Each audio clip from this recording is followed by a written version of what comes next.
Assalamualaikum warahmatullahi wabarakatuh. Selamat pagi pemirsa Kompas TV dalam rangkaian acara Mutiara Iman.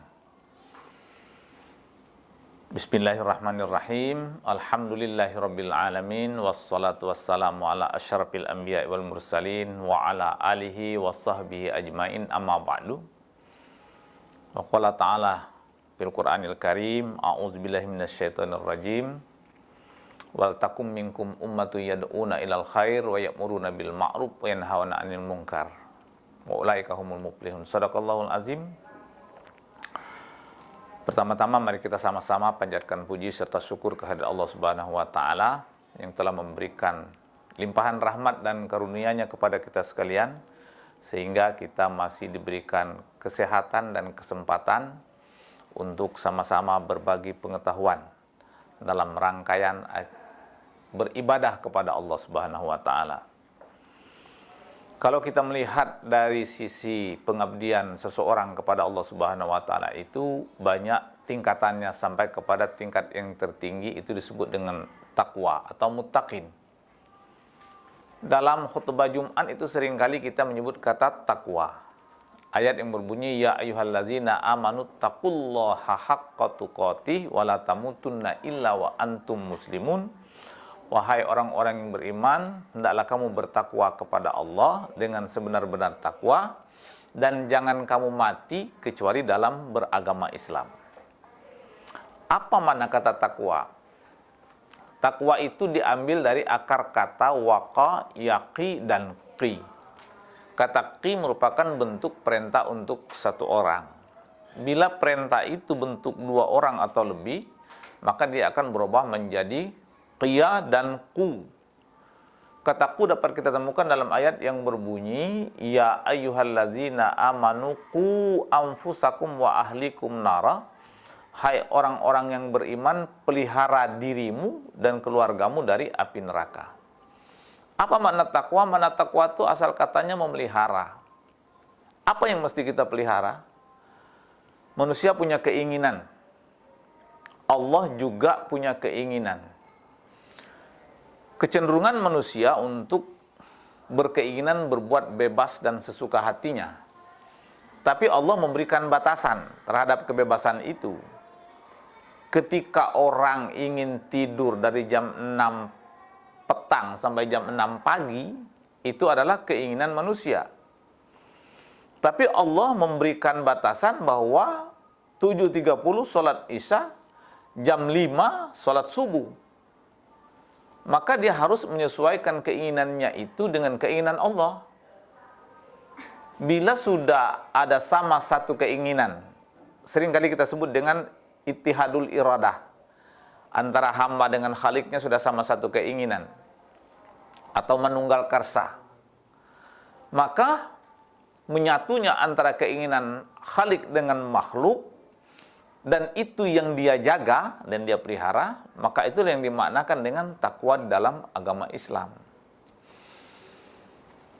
Seringkali orang melihat bahwa kata takwa itu adalah dua versi. Satu, takwa dalam bentuk versi dunia, memelihara dalam urusan dunia, maka dia akan sukses kehidupan dunia. Tapi ketika orang itu memelihara dalam versi akhirat, maka dia akan mendapatkan kebahagiaan akhirat.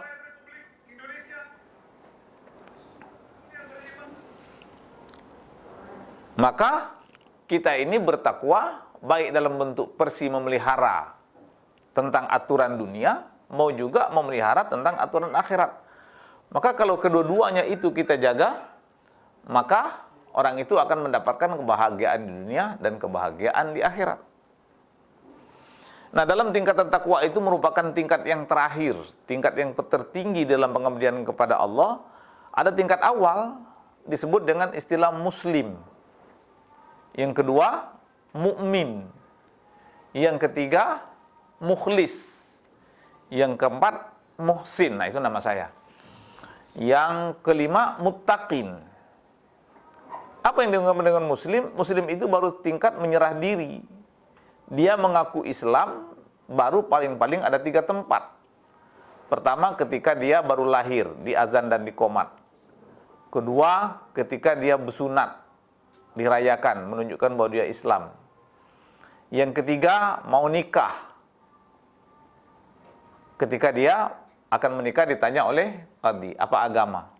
Barangkali yang terakhir minta diakui sebagai orang Islam itu ketika meninggal. Minta panggil Pak Imam, Khatib, Bilal, tolong dimandikan secara Islam, dikapankan secara Islam, kemudian disolatkan secara Islam, dikuburkan secara Islam.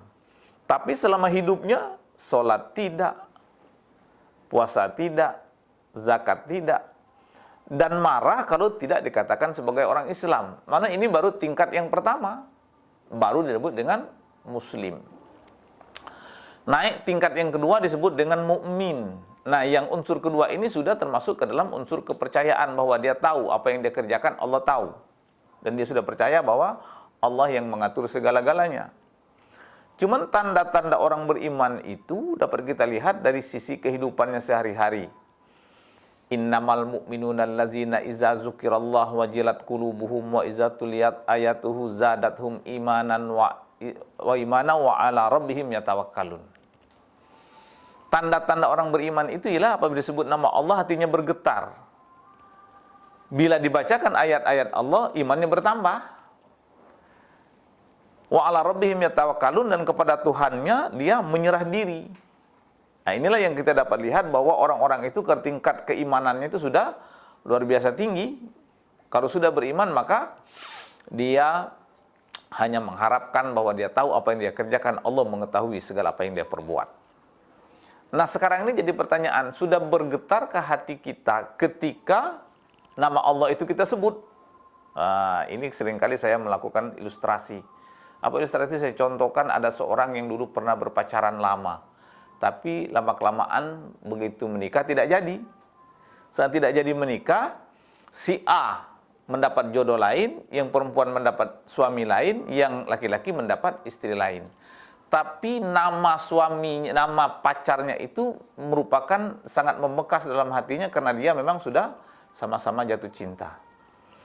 Misalnya kita ambil saja nama orang itu Pak Abdul Razak misalnya, contoh saja ini.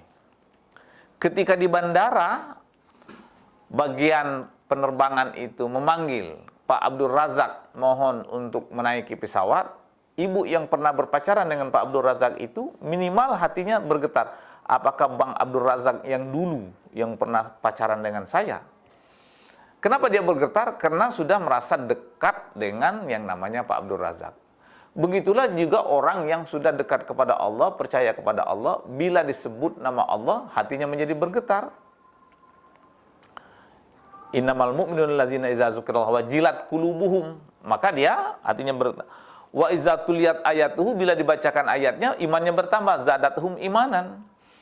Kita per hari ini kadang-kadang kalau mendengar orang ngaji membaca ayat Al-Quran itu sangat panjang dan lagunya kurang bagus, kita mudah mulai gelisah.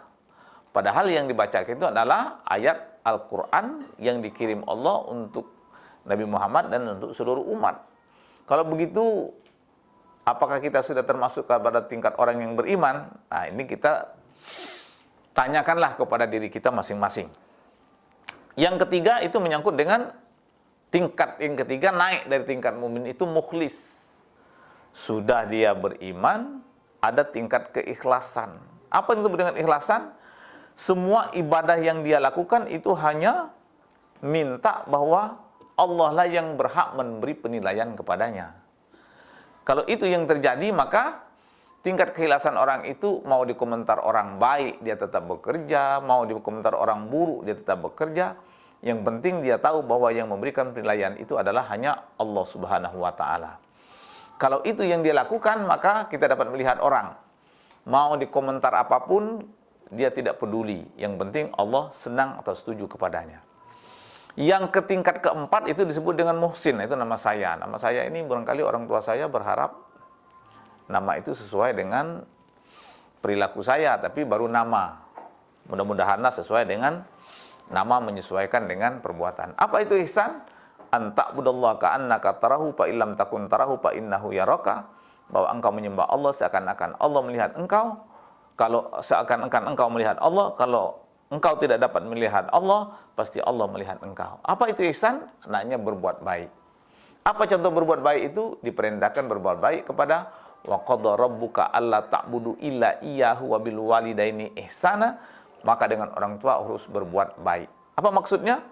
Orang tua jahat kepada anaknya, anak wajib berbuat baik kepada orang tua. Orang tua baik kepada anak, memang lebih baik anak itu berbuat baktian kepada orang tuanya. Siapa orang yang menjadi contoh dari sisi tentang disebut dengan tingkat ihsan? Hanya Rasulullah. Kita bayangkan ketika dia datang ke Taif untuk menyebarkan dakwah, lalu dia di sana diusir dan segala macam, tapi Nabi tidak marah, maka dia berdoa kepada Allah, Allahumma hdi qaumi fa innahum la ya'lamun. Ya Allah, tunjuki kaumku yang bodoh ini karena dia tidak mengetahui. Nah, kalau kita ambil contoh sehari-hari di lapangan, misalnya kita jalan-jalan di pinggir jalan, lalu kita lihat ada mangga berbuah lebat. Ketika kita melihat berbuah lebat itu, maka kita lempar mangga itu dengan kayu, tapi dia balas dengan buah. Begitulah yang dimaksud dengan ihsan. Orang berbuat baik kepadanya, dia berbalas baik kepadanya. Orang berbuat buruk juga, dia berbuat baik kepada orang bersangkutan. Nah, ini tingkatnya sudah luar biasa tinggi. Nah, yang kelima itu disebut dengan tingkat muttaqin, tingkat orang yang sudah memelihara. Mulai dari muslim dia pelihara, dia memelihara pula dari mukminnya, imannya dia pelihara pula di tingkat keikhlasannya, kemudian dia pelihara pula tingkat keihsanannya. Yang kelima itu memang sudah sampai kepada tingkat muttaqin. Maka dalam Al-Quran disebutkan, innama yataqabbalullahu minal muttaqin. Allah hanya menerima amal hambanya orang yang bertakwa saja. Mudah-mudahan kita ini meskipun baru tingkat, mungkin barangkali baru tingkat muslim, atau mungkin sudah sampai ke tingkat mukmin, boleh jadi juga kita sudah sampai ke tingkat mukhlis, boleh jadi kita sudah sampai ke tingkat muhsin, tapi yang paling diharapkan adalah kita sampai kepada tingkat muttaqin. Mudah-mudahan pertemuan kita kali ini mendapatkan berkah. Semoga apa yang kita kerjakan itu menjadi ladang pahala yang akan kita terima di akhirat nanti. Nasrun minallah wa fathun qarib wa basyiril mu'minin. Wabillahi taufiq wal hidayah. Wassalamualaikum warahmatullahi wabarakatuh.